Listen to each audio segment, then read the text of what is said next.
Magandang hapon sa lahat mga idol. Ayan.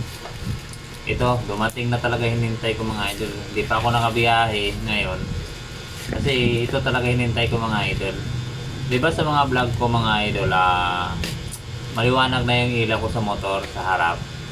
Kasi naka mini driving light na yon, version 1. Ayan mga idol, dadagdagan pa natin. Ito, maganda daw specs na ito, maliwanag daw. 180 watts. Tingnan natin mga idol kung legit ba ito mga idol. Unboxing na natin kung legit ba itong 180 watts na ilaw mga idol from Lazada. Try natin mga idol. Naka-video tayo kasi pag mapiki tayo nito, pwede natin ibalik.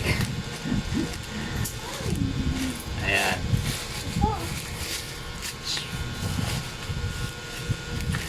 Parang legit mga idol. Mabigat siya mga idol. 180 watts daw to eh. Gaano kalakas yung 180 watts? Yan. Unboxing na natin.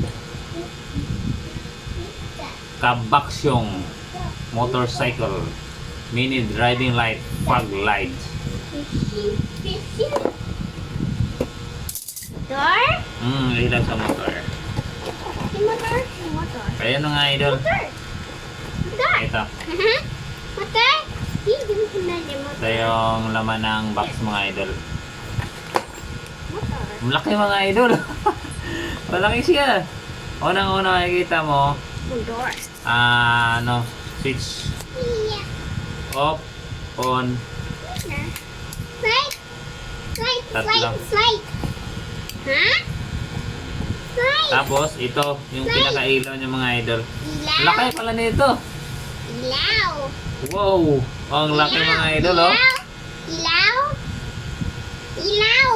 Laki kaya pala ilaw nga yan. Kaya pala ang liwanag daw to yung specs nila mga idol. Ilaw? Maliwanag pala. Tingnan natin gano'ng kalaki mga idol oh. Yung kamay ko. Tingnan ang kamay ko. Oh. Diba? Kasing palad lang natin dito mga idol. Kalaki. You know?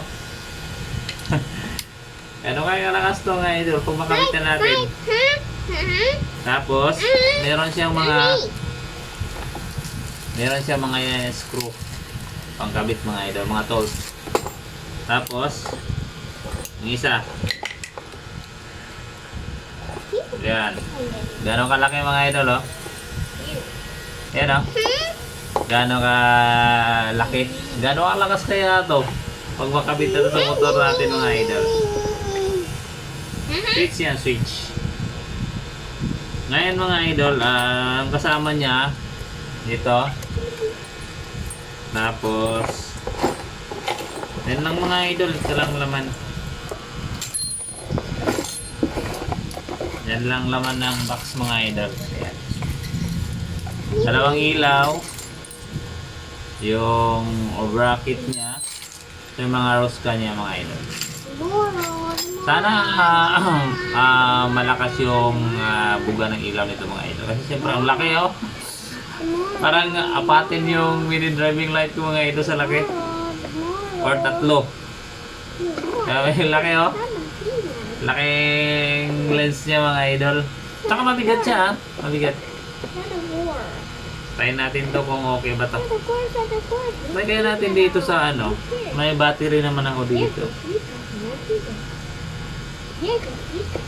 Pero kapag pagpakabit natin sa mga runong mga idol, mahirap na kung magkamali tayo. Baka masira pa yung pinaka-LED cell lalit. Yari, pagkabit natin ito sa marunong mga idol. Ako, siyempre may alam naman tayo sa wirings, pero mas maganda talaga malagyan ito ng relay. Kailangan ng relay ito mga idol para mas lalong lumakas yung buga ng ilaw nito sa motor natin. Tara mga idol, update ako maya. Papakabit ko muna ito sa shop. Tapos update ko kung gaano kalakas yung mini driving light na ito mga idol. Alright, hanggang sa muli. Bye bye!